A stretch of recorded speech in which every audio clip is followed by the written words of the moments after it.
Good morning students. और आज फिर आपका आशुतोष क्लासेस यूट्यूब चैनल में आपका स्वागत है। और जैसा कि आप जान रहे हैं कि UP board exam, UP board CBSE board दोनों स्टार्ट हो गया है और साइंस का एग्ज़ाम होने वाला है। तो आज हम कुछ साइंस के कुछ ऐसे इम्पोर्टेंट क्वेश्चन लेकर चलेंगे जो आपके बोर्ड एग्ज़ाम से रिलेटेड हैं, ठीक, यूपी बोर्ड के। तो पहला क्वेश्चन इसमें है आपका, कंकाली या ढांचा रासायनिक समीकरण किसे कहते हैं? कंकाली या ढांचा समीकरण किसे कहते हैं? ठीक है, चलिए। तो कंकाली या ढांचा रासायनिक समीकरण किसे कहते हैं?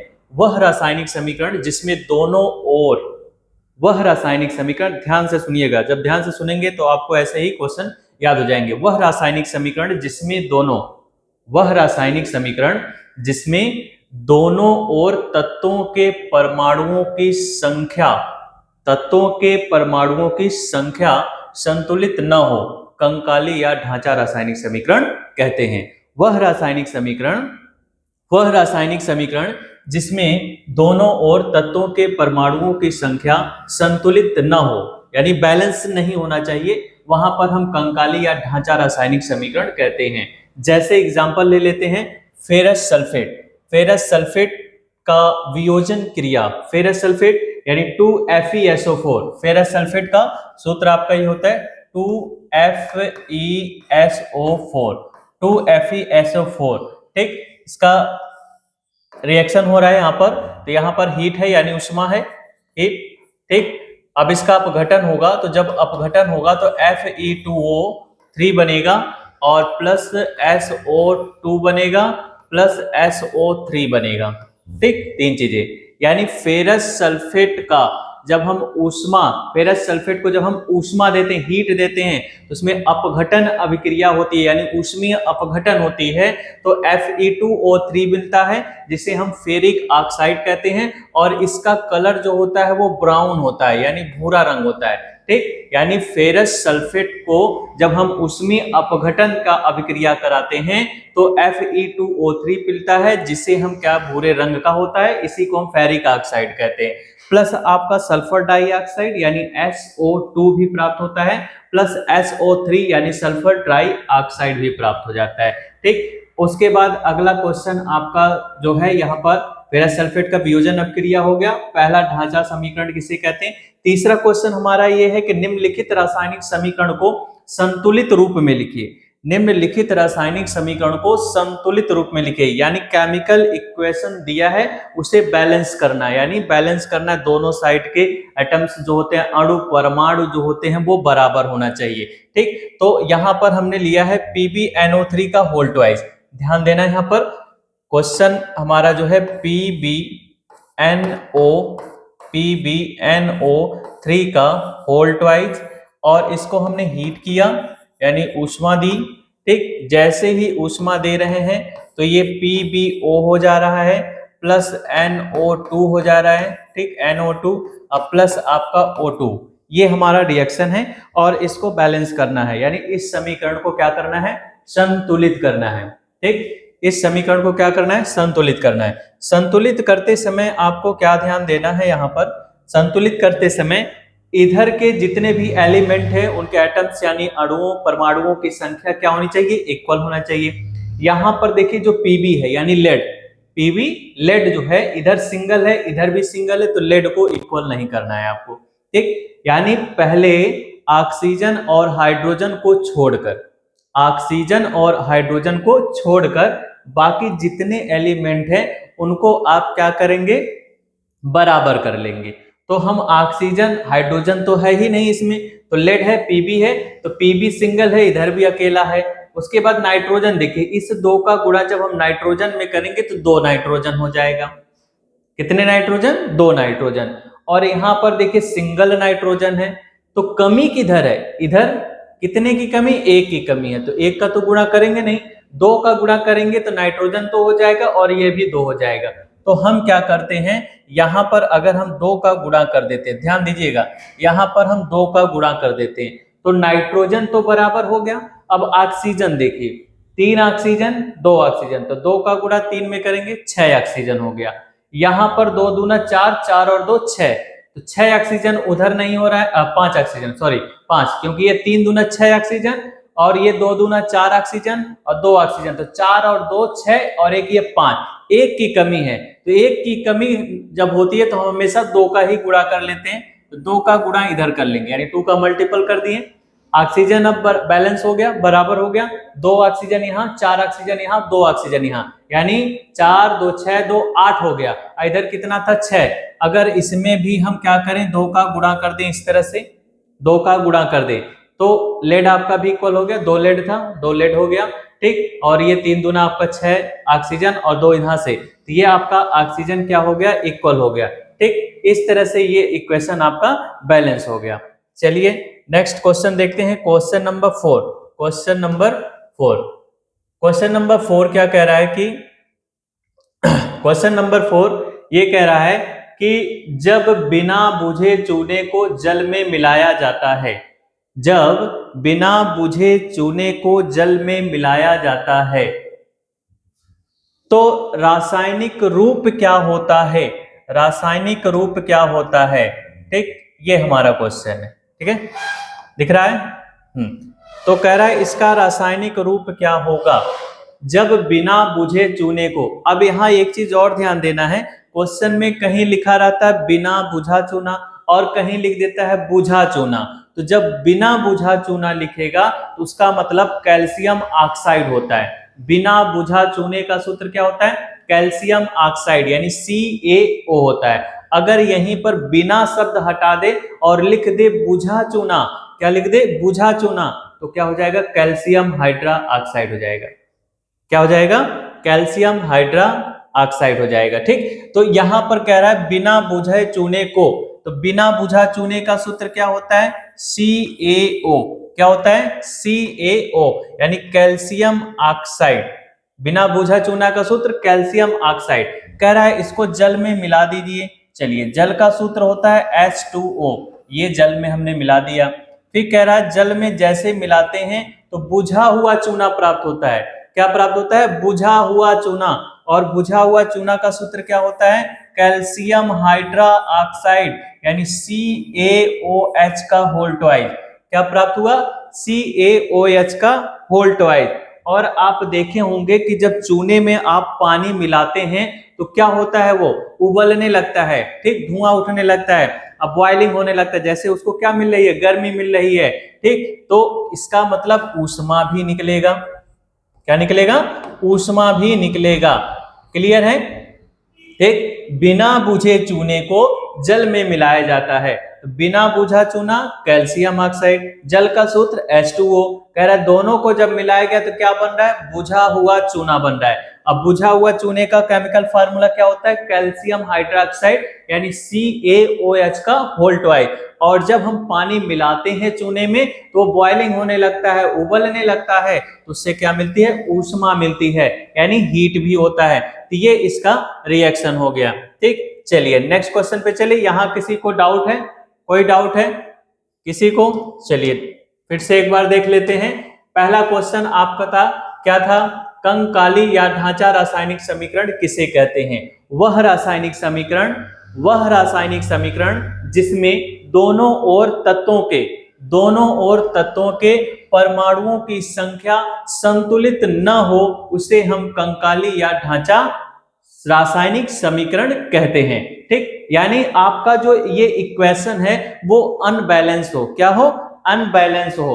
तो जब अनबैलेंस होगा तो उसी को हम कंकाली ढांचा समीकरण कहते हैं। दूसरा क्वेश्चन हमारा था फेरस सल्फेट की वियोजन क्रिया क्या होती है। फेरस सल्फेट की वियोजन अभिक्रिया क्या होती है, उसका आपको एक एग्जाम्पल लिखना था। तो फेरस सल्फेट का सूत्र होता है, केमिकल फार्मूला FeSO4। तो FeSO4 को जब हम हीट करते हैं या ऊष्मीय अपघटन करते हैं तो Fe2O3 प्राप्त होता है, यानी फेरिक ऑक्साइड प्राप्त होता है। फेरिक ऑक्साइड का कलर कैसा होगा, भूरे रंग का होता है, यानी ब्राउन कलर होता है, plus sulphur dioxide plus sulphur trioxide प्राप्त होता है। तीसरा क्वेश्चन हमारा था कि इस समीकरण को बैलेंस करना था। किस समीकरण को, ये केमिकल इक्वेशन दिया था, इसको हमें क्या करना था, बैलेंस करना था। था PbNO3 का होल ट्वाइस, हीट करेंगे तो कह रहा है PbO plus NO2 plus O2 दिया था। तो हमने यहाँ पर लेड को बैलेंस किया पहले, तो लेड सिंगल सिंगल था तो हमें किसी चीज की मल्टीपल करने की आवश्यकता नहीं पड़ी।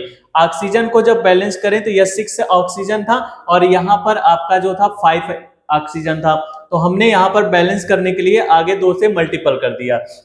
मल्टीपल करने के चक्कर में लेड का बैलेंस बिगड़ जा रहा है, इधर 2 लेड हो जाए तो इधर नहीं हो रहा है, इधर भी हम क्या करेंगे 2 से मल्टीपल कर देंगे, यानी 2 से गुणा कर देंगे तो यह लेड भी इक्वल हो जाएगा। अगला क्वेश्चन हमारा था इसी में कि जब बिना बुझे चूने को जल में मिलाते हैं तो रासायनिक रूप क्या होता है। तो बिना बुझा चूना कैल्शियम ऑक्साइड, बिना बुझा चूना कैल्शियम ऑक्साइड CaO प्लस पानी H2O रिएक्ट कराएंगे तो कैल्शियम हाइड्रोक्साइड, जिसे बुझा चूना के नाम से जानते हैं, यानी कैल्शियम हाइड्रोक्साइड प्लस ऊष्मा प्राप्त होता है। ठीक है, चलिए नेक्स्ट क्वेश्चन पे चलते हैं। तो ये 4 क्वेश्चन हो गया। क्वेश्चन नंबर 5, क्वेश्चन नंबर 5 जो है, अब यहां पर देखिए क्वेश्चन नंबर जो 5 आया है, तो इसमें हमारा क्वेश्चन नंबर 5 क्या कहता है। ठीक है, ये क्वेश्चन नंबर 5 लग गया, दिख रहा है क्वेश्चन नंबर 5। अच्छा और जूम कर दें, ओके चलिए अब दिख रहा है क्वेश्चन नंबर 5, दिखा। चलिए क्वेश्चन नंबर 5 कह रहा है किसी रासायनिक समीकरण का संतुलन किस आधार पर किया जाता है। किसी रासायनिक समीकरण का संतुलन किस आधार पर किया जाता है। ठीक, यानी जो हमारा केमिकल इक्वेशन होता है उसको जब हमें बैलेंस करना रहता है तो उसका बेस क्या होता है, यानी किसी भी केमिकल इक्वेशन को बैलेंस करने के लिए उसका बेस क्या होता है, उसका आधार क्या होता है, ये क्वेश्चन। यानी किसी रासायनिक समीकरण का संतुलन अगर करना है तो हम किस आधार पे करेंगे। तो हमारा आंसर ये कहता है किसी भी रासायनिक समीकरण का संतुलन द्रव्यमान संरक्षण किस पे होता है, द्रव्यमान संरक्षण के नियम के आधार पर किया जाता है। किसके आधार पर, द्रव्यमान संरक्षण के नियम के आधार पर किया जाता है। क्लियर, यानी किसी भी रासायनिक समीकरण का संतुलन किसके आधार पर किया जाता है, द्रव्यमान संरक्षण नियम के आधार पर किया जाता है। क्वेश्चन नंबर 6 कहता है, चिप्स देखे ही होंगे, चिप्स खाते भी होंगे, कह रहा है चिप्स बनाने वाले चिप्स की थैली में कौन सी गैस कौन सी गैस जो होती है उसमें भर दी जाती है ताकि चिप्स का उपचयन न हो सके। यानी क्या हो, चिप्स का उपचयन न हो सके। तो आंसर हमारा क्या होगा, नाइट्रोजन गैस। क्या होगा, नाइट्रोजन गैस। कौन सा गैस होगा, चिप्स के पैकेट में कौन सी गैस भरी जाती है, नाइट्रोजन गैस हो गया। क्वेश्चन नंबर 7, किसी रासायनिक अभिक्रिया में उत्प्रेरक की क्या भूमिका होती है। किसी रासायनिक अभिक्रिया में उत्प्रेरक की क्या भूमिका होती है। आंसर क्या आपका, उत्प्रेरक किसी भी रासायनिक अभिक्रिया की गति को या तो बढ़ा देगा या तो घटा देगा। यानी या तो उसके स्पीड को क्या करता है, इंक्रीज कर देगा, या तो उसकी स्पीड को क्या करेगा, डिक्रीज कर देता है। लेकिन ये ध्यान रहे जो हमारा उत्प्रेरक होता है वो उस रासायनिक अभिक्रिया में पार्टिसिपेट नहीं करता है, यानी भाग नहीं लेता है, बस उसका काम है कि वो उसके संपर्क में आने से ही उसकी स्पीड को बढ़ा देता है या तो घटा देता है, लेकिन स्वयं अपरिवर्तित रहता है। क्वेश्चन नंबर 8, रासायनिक अभिक्रिया किसे कहते हैं। रासायनिक अभिक्रिया किसे कहते हैं। रासायनिक अभिक्रिया यानी आपका जो है केमिकल, ठीक, कह रहा है कि केमिकल इक्वेशन रासायनिक समीकरण बने। अब रासायनिक अभिक्रिया किसे कहते हैं, किसी एक या अधिक पदार्थ का दूसरे पदार्थ में बदलना। किसी एक या अधिक पदार्थ का दूसरे पदार्थ में बदलना जिसका संगठन तथा गुण सब क्या हो, भिन्न हो। संगठन और गुण क्या हो, भिन्न हो। ठीक, तो उसे हम क्या कहेंगे, रासायनिक अभिक्रिया कहेंगे। क्या कहेंगे, रासायनिक अभिक्रिया कहेंगे। ठीक है, क्या कहेंगे, रासायनिक अभिक्रिया कहेंगे। यानी किसी एक या अधिक पदार्थ का, किसका डिफिनेशन है, रासायनिक अभिक्रिया का, किसी एक या अधिक पदार्थ का दूसरे पदार्थ में बदलना। किसी एक या अधिक पदार्थ का दूसरे पदार्थ में बदलना जिसका संगठन तथा गुण भिन्न हो, रासायनिक अभिक्रिया या रासायनिक अभिक्रिया कहलाता है। ठीक। क्वेश्चन नंबर 9, किसी रासायनिक समीकरण में अभिकारकों और उत्पादों की भौतिक अवस्थाओं को किन संकेतों द्वारा दर्शाया जाता है?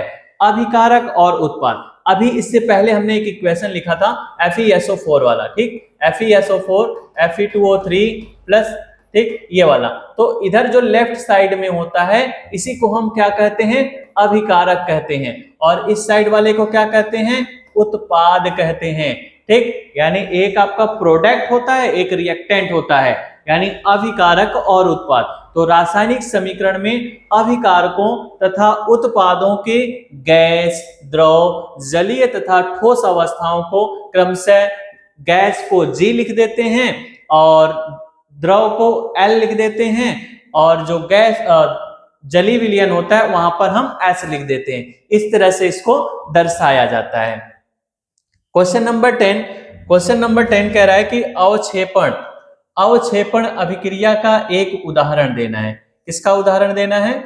अवक्षेपण अभिक्रिया का। अवक्षेपण अभिक्रिया का एक उदाहरण दीजिए और उसके क्वेश्चन को ही लिखना, उसका एग्जाम्पल होता है।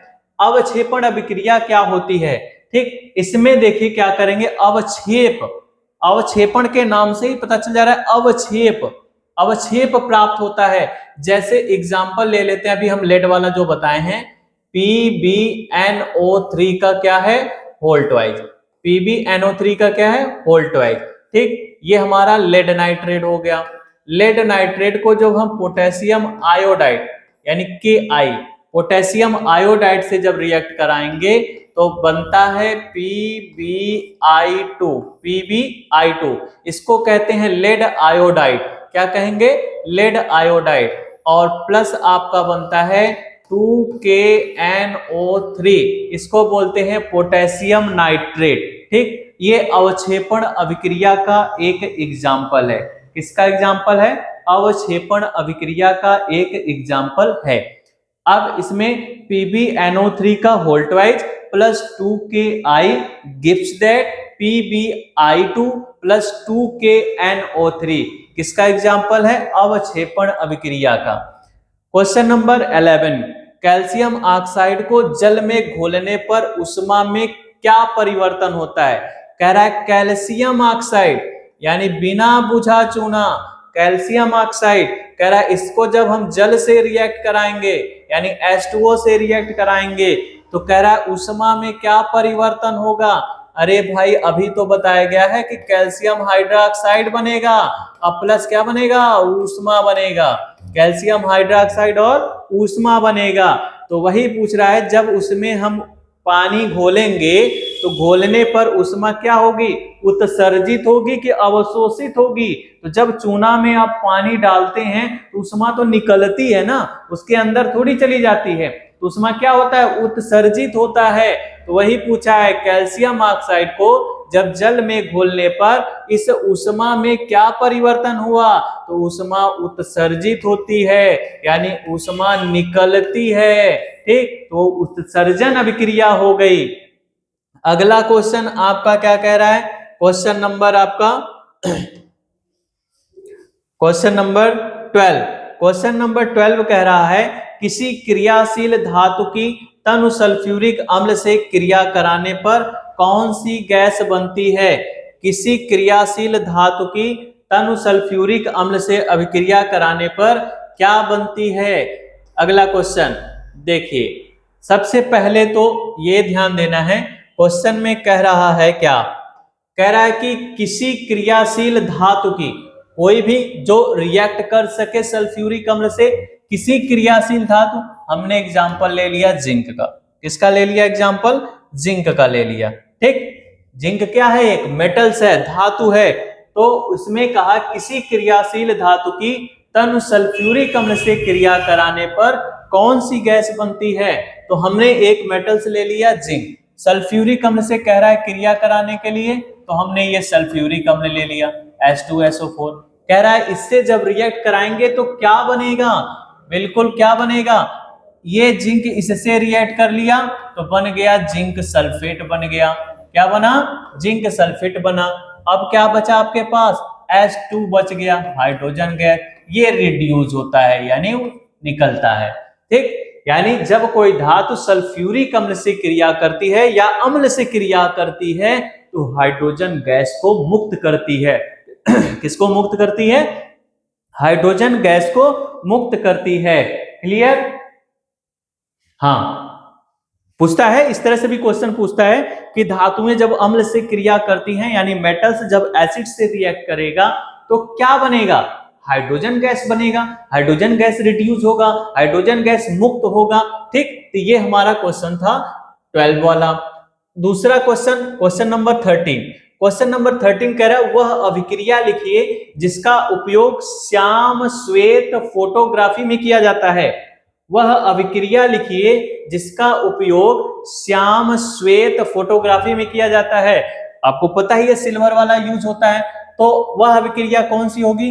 तो सिल्वर हो जाएगी। तो हम लिख देते हैं 2AgBr, सिल्वर ब्रोमाइड। क्या होता है? Silver bromide.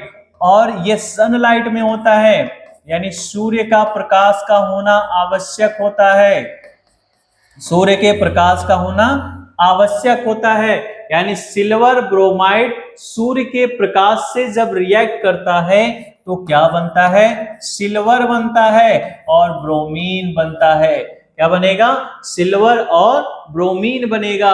यानी सिल्वर ब्रोमाइड को जब सनलाइट के प्रेजेंटेशन में उससे रिएक्ट कराया जाता है तो सिल्वर बनता है और ब्रोमाइड बनता है। इसी का उपयोग जो होता है फोटोग्राफी में किया जाता है।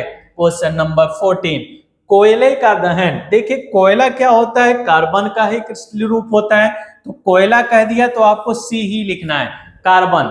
ठीक, कह रहा है कोयले का दहन। दहन का मतलब जला रहे हैं आप, और जलेगा कैसे? ऑक्सीजन से जलेगा। यानी कोयला कार्बन, दहन ऑक्सीजन, दोनों आपस में जब रिएक्ट करेंगे तो क्या बनेगा?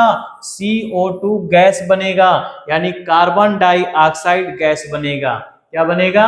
कार्बन डाइऑक्साइड गैस बनेगा। यानी कार्बन ऑक्सीजन से रिएक्ट करेगा तो कार्बन डाइऑक्साइड गैस बनता है। ठीक, तो ये हो गया। अच्छा बताइए ये कौन सी अभिक्रिया है, यह किस प्रकार की अभिक्रिया है? तो यहाँ पर क्या हो रहा है? कॉम्बिनेशन हो रहा है, जुड़ रहा है। तो जब कॉम्बिनेशन होता है तो कौन सी अभिक्रिया हो जाती है? संयोजन अभिक्रिया हो जाती है। कौन सी अभिक्रिया हो जाएगी? संयोजन। जब दो परमाणु या दो यौगिक आपस में रिएक्ट करके सिंगल कोई प्रोडक्ट बनाते हैं, एकल उत्पाद बनाते हैं, तो उसे हम संयोजन अभिक्रिया कहते हैं। तो ये संयोजन अभिक्रिया का भी एक एग्जाम्पल हो गया। किसका एग्जाम्पल हो गया? संयोजन अभिक्रिया का भी एक एग्जाम्पल हो गया। ठीक है, चलिए नेक्स्ट क्वेश्चन पे चलते हैं। नेक्स्ट क्वेश्चन क्या कहता है कि पीबी, हाँ देखिए इक्वेशन है, ये क्या है? ये इक्वेशन दे दिया है, कह रहा है कि PB plus CuCl2 PbCuCl2 gives that PbCl2 plus Cu। Question में पूछ रहा है ये किस प्रकार की अभिक्रिया है, किस प्रकार का ये रिएक्शन है बताइए। लेड कॉपर सल्फेट से रिएक्ट कर रहा है, कॉपर क्लोराइड क्यूप्रस क्लोराइड से रिएक्ट कर रहा है, यानी लेड Pb जो है CuCl2 से रिएक्ट कर रहा है।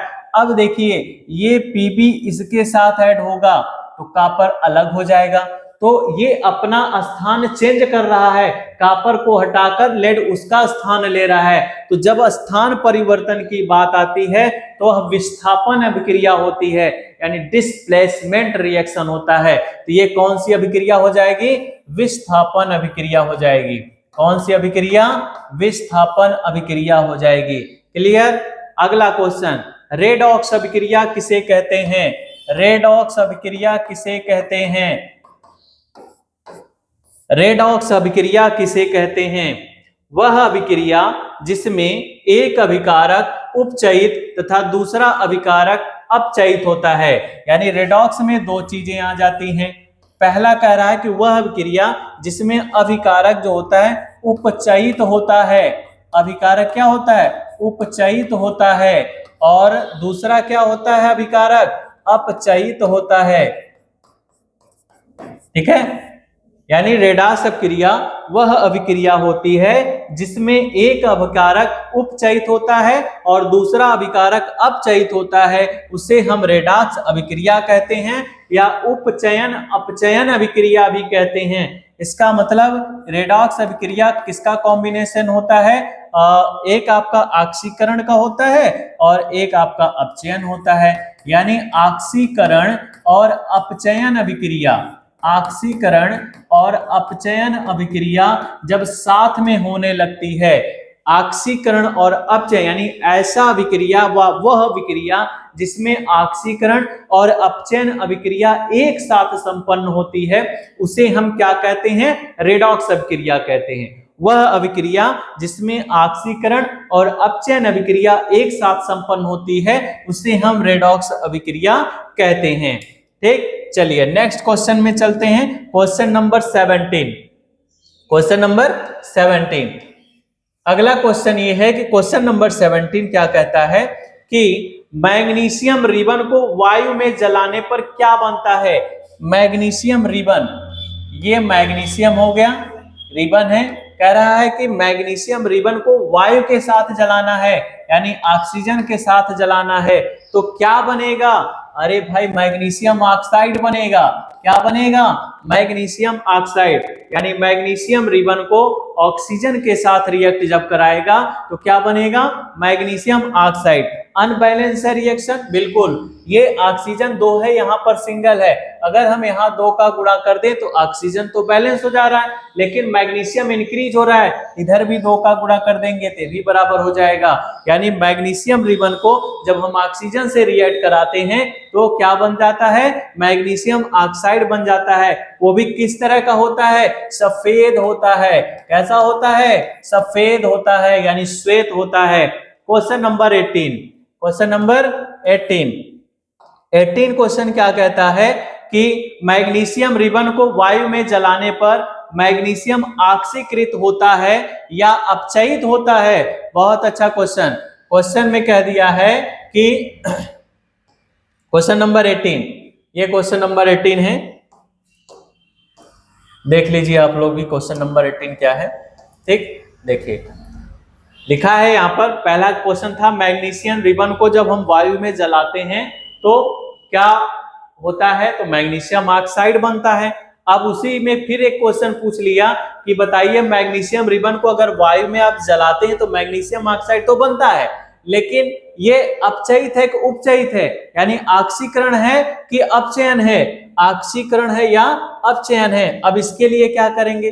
अभी आपका जो रिएक्शन बताया गया तो उपचयित हो रहा है। ठीक, क्या हो रहा है? उपचयित हो रहा है। यह अभिक्रिया क्या होती है? उपचयित होती है। क्या होती है? उपचयित होती है। ये अभिक्रिया पूछा है ना, मैग्नीशियम को ऑक्सीजन में जलाने पर मैग्नीशियम ऑक्साइड बनेगा, तो जब मैग्नीशियम ऑक्साइड बनेगा तो यह अभिक्रिया उपचयित कहलाती है। Question number 19, CH4। Question number 19 में कह रहा है CH4 plus oxygen gives that CO2 plus H2O। कह रहा है कि इसको संतुलित समीकरण क्या होगा? मतलब ये अनबैलेंस नहीं, अनबैलेंस है। क्या है? अनबैलेंस है। इसको बैलेंस करना है, संतुलित करना है। सबसे पहले कार्बन को देखिए, एक कार्बन है, दोनों बराबर है। ठीक, हाइड्रोजन देखिए यहाँ 4 है, यहाँ पर 2 है। ऑक्सीजन यहाँ 2 है, यहाँ पर 3 है। ठीक, तो ऑक्सीजन इधर कम हो रहा है, इधर कम हो रहा है इस साइड में। यहाँ पर 3 ऑक्सीजन, यहाँ 2 ही है, हम 2 का इसमें गुणा कर दे रहे हैं, 4 ऑक्सीजन हो गया। 2 का गुणा करने पे कितना ऑक्सीजन हो गया? 4 ऑक्सीजन। अब इधर कितना है? 3 है, इसको भी 4 बनाना पड़ेगा, तो यहाँ हम 2 का गुणा कर देंगे। ऑक्सीजन 4 हो गया और 2 दूना 4 हाइड्रोजन भी हो गया, यहाँ भी 4 हाइड्रोजन हो गया, बैलेंस हो गया। यही इसमें करना था आपको। ठीक है, तो अगला question, question number 20। Question number 20,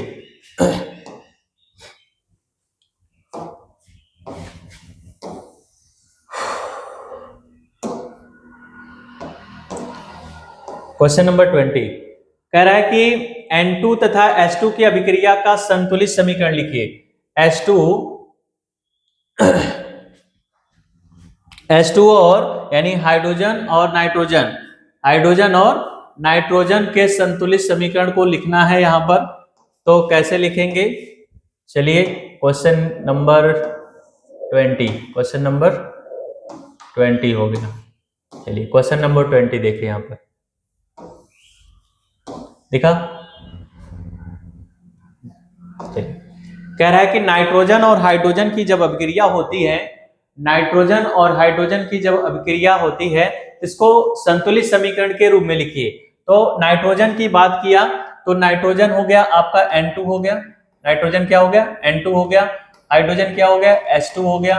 कह रहा है कि इसको बैलेंस करना है, तो ये क्या बनेगा, अगर हम मान लेते हैं NH2 बना, मान लेते हैं, ठीक, NH2 लिख दिए, दो नाइट्रोजन है, दो का हमने यहाँ पर गुणा कर दिया, ठीक। और यहाँ पर देखिए 2 दूना 4 हाइड्रोजन हो गया, 2 दूना 4 हाइड्रोजन, तो यहाँ पर अगर हम 2 का गुणा करेंगे, 3 का गुणा करिए, सीधे अमोनिया बनेगा। क्या बनेगा, अमोनिया बनेगा। क्या बनेगा, अमोनिया। यानी नाइट्रोजन और हाइड्रोजन जब आपस में क्रिया करेंगे तो क्या बनेगा, अमोनिया बनेगा, यानी NH3 बनेगा। निम्न अभिक्रिया के लिए संतुलित रासायनिक समीकरण लिखिए। और सोडियम सल्फाइड, जल, क्लोरीन, सोडियम सल्फेट, हाइड्रोक्लोरिक अम्ल, कह रहा है इस अभिक्रिया को संतुलित रासायनिक समीकरण के रूप में लिखना है। अब यहां देखिए दिया है कि सोडियम सल्फाइड, तो सोडियम सल्फाइड का सूत्र क्या होता है, Na2SO3। सोडियम सल्फाइड का सूत्र Na2SO3।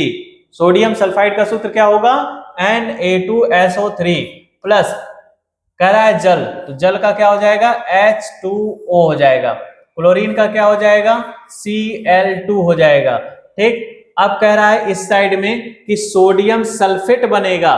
सोडियम सल्फेट का केमिकल रिएक्शन क्या होगा, Na2SO4, sodium sulphate Na2SO4 plus, कह रहा है हाइड्रोक्लोरिक अम्ल बनेगा, यानी HCl। बैलेंस नहीं है तो बैलेंस करेंगे, यहाँ पर क्लोरीन 2 है, यहाँ पर एक ही है, तो 2 का हम गुणा कर देंगे, 2HCl हो जाएगा। क्वेश्चन नंबर 20, हल्के हरे रंग के फेरस सल्फेट के क्रिस्टलों को गर्म करने पर क्या होगा। कह रहा है हल्के हरे रंग के फेरस सल्फेट, फेरस सल्फेट का फार्मूला क्या हो जाएगा, FeSO4, फेरस सल्फेट, ये हो गया, ये फेरस सल्फेट हो गया।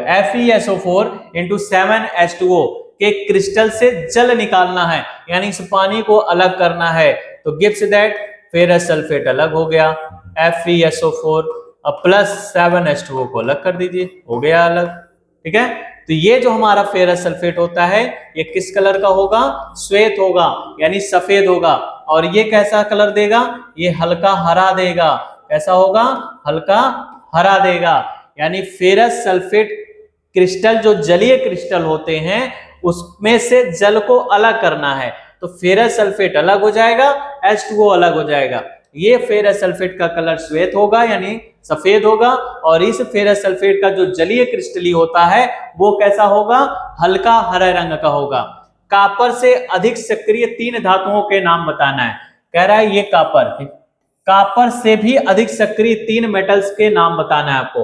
तो 3 मेटल्स आपके कौन हो गए, Fe हो गया, आयरन, जिंक हो गया, Zn, मैग्नीशियम हो गया, Mg, ठीक है। कॉपर से अधिक सक्रिय, यानी इससे अधिक सक्रिय धातुओं के नाम बताना था। सक्रिय धातुओं के नाम, अधातुओं के नहीं, सक्रिय धातुओं के नाम, यानी कॉपर से भी अधिक सक्रिय धातुओं के नाम कौन कौन से हैं, 3 ठो, आयरन, जिंक, मैग्नीशियम, लोहा, zinc, magnesium, Fe, zinc, magnesium, Fe, Zn, Mg, ठीक है, Fe, Zn, Mg, यानी आयरन, जिंक और मैग्नीशियम हो गया, ठीक। चलिए नेक्स्ट क्वेश्चन पे आते हैं, क्वेश्चन नंबर 24। क्वेश्चन नंबर 24 में देखिए क्या कह रहा है, क्वेश्चन नंबर 24 है आपका। इसमें एक रिएक्शन दिया है हाइड्रोजन सल्फाइड, यानी H2S plus Br2 gives that 2HBr plus S। ये कह रहा है में किस पदार्थ का अपचयन हो रहा है, किस पदार्थ का अपचयन हो रहा है, ये बताना है इसमें से, ठीक। किस पदार्थ का अपचयन हो रहा है, अपचयन बताना है आपको। अपचयन क्या होता है, अपचयन, अपचयन किसे कहते हैं, ऑक्सीकरण किसे कहते हैं, जब इलेक्ट्रॉनों का त्याग होता है, इलेक्ट्रॉन जब कोई त्यागता है तो क्या होता है, वो ऑक्सीकरण होता है। और जब अपचयन की बारी आती है तो इसमें इलेक्ट्रॉन को क्या किया जाता है, ग्रहण किया जाता है, तो हमारा अपचयन कहलाता है। तो इसमें देखते हैं कि अपचयन कौन होगा, जो इलेक्ट्रॉन को ग्रहण करेगा। अब यहाँ पर देखिए हाइड्रोजन है, हाइड्रोजन यहाँ पर है, ये ब्रोमीन है और ये ब्रोमीन है, ये सिंगल हमको दिख रहा है, ये वाला, ठीक। जब ये क्या है, फ्री अवस्था में है, मुक्त अवस्था में है, और यहाँ पर इसका जब गुणा होगा, जैसे हमें बैलेंस ऑक्सीकरण संख्या निकालना पड़ता है, ऑक्सीकरण संख्या जब निकालेंगे यहाँ पर 0 हो जाएगा, यहाँ पर कितना हो जाएगा 1, तो 0 से 1 हो रहा है यानी इंक्रीज हो जाएगा। तो अब इंक्रीज होगा तो क्या हो जाएगा आपका, क्या होगा, अपचयन होगा। तो अपचयन किसमें हो रहा है, ब्रोमीन में हो रहा है, किसमें हो रहा है, ब्रोमीन में, यानी Br2 का जो है वो क्या हो रहा है, अपचयन हो रहा है। क्वेश्चन नंबर 25 कह रहा है संगमरमर यानी मार्बल का रासायनिक सूत्र क्या होता है, संगमरमर, संगमरमर का रासायनिक सूत्र पूछ लिया गया। संगमरमर का रासायनिक सूत्र क्या होता है, अरे इसी को तो हम कैल्शियम कार्बोनेट कहते हैं। क्या कहते हैं, कैल्शियम कार्बोनेट। मार्बल का केमिकल फॉर्मूला क्या होता है, कैल्शियम कार्बोनेट, CaCO3, ठीक। नेक्स्ट क्वेश्चन कह रहा है, अगला क्वेश्चन कह रहा है क्या कि जिंक, अगला क्वेश्चन है जिंक, लेड और कापर, ठीक। जिंक, लेड और कापर में अधिक क्रियाशीलता के क्रम में लिखना है, क्रियाशीलता के बढ़ते क्रम में लिखना है या क्रियाशीलता के घटते क्रम में लिखना है। तो सबसे अधिक क्रियाशील कौन होगा इसमें से, जिंक होगा भाई, क्या होगा, जिंक होगा। फिर इससे कम क्रियाशील क्या होगा, लेड हो जाएगा, फिर क्या हो जाएगा, कापर हो जाएगा, ठीक है, क्लियर। चलिए अब थोड़ा ये एक एक नंबर के क्वेश्चन थे, अब हम थोड़ा 2 नंबर के क्वेश्चन पे चलते हैं। यहाँ पर आपका कुछ डिफिनेशन चलेगा, क्या चलेगा, डिफिनेशन चलेगा यहाँ पर। तो पहला क्वेश्चन ये कह रहा है कि पहला क्वेश्चन, ये एक एक नंबर के क्वेश्चन थे। पहला क्वेश्चन ये है, संयोजन अभिक्रिया किसे कहते हैं, संयोजन अभिक्रिया किसे कहते हैं, ठीक है, संयोजन अभिक्रिया किसे कहते हैं। चलिए अब 2-2 नंबर के क्वेश्चन पे आ जाइए। अब 2-2 नंबर का क्वेश्चन चलेगा, लघुत्तरी प्रश्न जिसको कहते हैं, आप क्या कहेंगे, लघुत्तरी प्रश्न कहेंगे, क्या कहेंगे, लघुत्तरी प्रश्न। चलिए पहला डिफिनेशन कह रहा है, संयोजन अभिक्रिया किसे कहते हैं, संयोजन अभिक्रिया किसे कहते हैं, और बिना बुझे चूने व जल के संयोजन अभिक्रिया को भी लिखना है आपको। तो संयोजन अभिक्रिया, कॉम्बिनेशन रिएक्शन, कॉम्बिनेशन रिएक्शन, संयोजन अभिक्रिया वह अभिक्रिया जिसमें 2 या 2 से अधिक पदार्थ, वह अभिक्रिया जिसमें 2 या 2 से अधिक पदार्थ यानी अभिकारक मिलकर एक नया पदार्थ यानी सिंगल प्रोडक्ट बनाते हैं, उसे हम संयोजन अभिक्रिया कहते हैं। संयोजन का मतलब ये होता है जोड़ना, जोड़ना, संयुक्त करना, संयुक्त करके मिला के केवल एक प्रोडक्ट बना दीजिए, उसी को हम कॉम्बिनेशन रिएक्शन यानी संयोजन अभिक्रिया कहते हैं। चलिए साथ में बोलिए, वह अभिक्रिया जिसमें 2 या 2 से अधिक अभिकारक, वह अभिक्रिया जिसमें 2 या 2 से अधिक अभिकारक मिलकर एक नया पदार्थ बनाते हैं, वह अभिक्रिया जिसमें 2 या 2 से अधिक पदार्थ मिलकर एक नया पदार्थ बनाते हैं, उसे हम संयोजन अभिक्रिया कहते हैं। एग्जाम्पल देना है तो बिल्कुल एग्जाम्पल दे सकते हैं, कैल्शियम ऑक्साइड यानी CaO प्लस वाटर यानी जल रिएक्ट करेगा तो क्या बनेगा, कैल्शियम हाइड्रोक्साइड बुझा हुआ चूना और प्लस आपका उष्मा बनेगा। इसी को हम कहते हैं कौन सा रिएक्शन, कॉम्बिनेशन रिएक्शन। देखिए यहाँ पर 2 अभिकारक है, दोनों अभिकारक मिले तो सिंगल प्रोडक्ट बन रहा है यानी एकल उत्पाद बन रहा है, ये हमारा हो गया क्या, संयोजन अभिक्रिया। दूसरा क्वेश्चन क्या कह रहा है किसमें कि हाँ ये जो बनता है, हाँ कैल्शियम ऑक्साइड का उपयोग आप कहाँ करते हैं, दीवारों में देखे होंगे, पोता जाता है, सफेदी कराया जाता है चूने का, तो यही चूना जो होता है उसी को हम कैल्शियम हाइड्रोक्साइड यानी बुझा हुआ चूना होता है। और ये वाला चूना खाने के लिए पान वान में सुरती उर्ती में लगा के देखते होंगे, कैल्शियम ऑक्साइड वो चूना जो होता है खाने के लिए, और ये चूना जो है पोतने के लिए, दीवारों पे पोतने के लिए किया जाता है, बाद में यही सूख जाता है। अगला क्वेश्चन, रेडॉक्स अभिक्रिया किसे कहते हैं, अगला क्वेश्चन कह रहा है रेडॉक्स अभिक्रिया किसे कहते हैं, ठीक, रेडॉक्स अभिक्रिया। क्या होता है रेडॉक्स अभिक्रिया? अभी इससे एक नंबर वाले क्वेश्चन में बताए हैं, ऐसी रासायनिक अभिक्रिया जिनमें एक अभिकारक उपचयित और दूसरा अभिकारक अपचयित। ऐसी रासायनिक अभिक्रिया जिसमें एक अभिकारक उपचयित और दूसरा अभिकारक अपचयित होता है, अर्थात जिसमें एक ऑक्सीकरण हो और एक अपचयन हो, इसे हम रेडॉक्स अभिक्रिया कहते हैं। जैसे जिंक का अपचयन, ठीक, कार्बन का उपचयन होता है ऊपर वाले ही समीकरण में। तीसरा क्वेश्चन कह रहा है कि CuO प्लस H2O का जब रिएक्ट कराते हैं तो कॉपर प्लस जल बनता है। ये किस पदार्थ का ऑक्सीकरण और किस पदार्थ का अपचयन हो रहा है? देखिए इसमें क्या करना है आपको, लिखा है CuO plus H2 gives that Cu plus का H2O हो गया। इसमें आपको बताना है किसमें ऑक्सीकरण हो रहा है और किसमें अपचयन हो रहा है। तो इसमें जो है H2O हाइड्रोजन का ऑक्सीकरण और क्यूप्रस ऑक्साइड का अपचयन। क्यूप्रस ऑक्साइड का क्या हो रहा है? अपचयन, यानी इसका क्या हो रहा है? अपचयन हो रहा है, अपचयन हो रहा है, ठीक। और हाइड्रोजन वाले का क्या हो रहा है? ऑक्सीकरण हो रहा है, ऑक्सीकरण हो रहा है, ठीक है, क्लियर? हाँ, देखिए जो फ्री होता है, स्वतंत्र होता है, अब इसके ऑक्सीकरण की संख्या की बात करेंगे तो 0 हो गया। इसके ऑक्सीकरण संख्या की बात करेंगे तो इसका ऑक्सीकरण संख्या होता है क्या? माइनस का 2 हो जाता है, इसका 1, ऐसे गुणा करेंगे तो इधर 2 हो जाएगा, इधर कितना बचेगा? 1 हो जाएगा। हाइड्रोजन यहाँ मुक्त अवस्था में है, 0 है, और 0 से बढ़कर यहाँ पर क्या हो जा रहा है? 2 हो जा रहा है। इधर बढ़ रहा है, तो जब बढ़ रहा है तो क्या हो जाएगा? इंक्रीज हो रहा है तो अपचयन हो जाएगा, और डिक्रीज होगा तो क्या हो जाएगा? ऑक्सीकरण हो जाएगा, ठीक है। तो ये हमारा कौन सा क्वेश्चन था? Question number 3। क्वेश्चन नंबर कौन सा था? ये 3 हो गया। चलिए नेक्स्ट क्वेश्चन पे आते हैं। क्वेश्चन नंबर 4 क्वेश्चन नंबर, एक क्वेश्चन और है।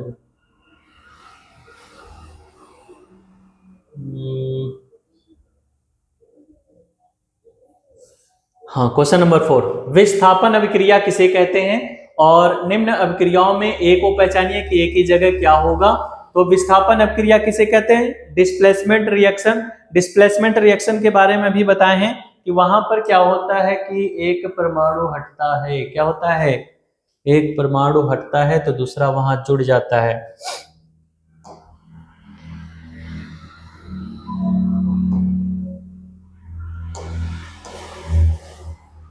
विस्थापन अभिक्रिया, कौन सी अभिक्रिया?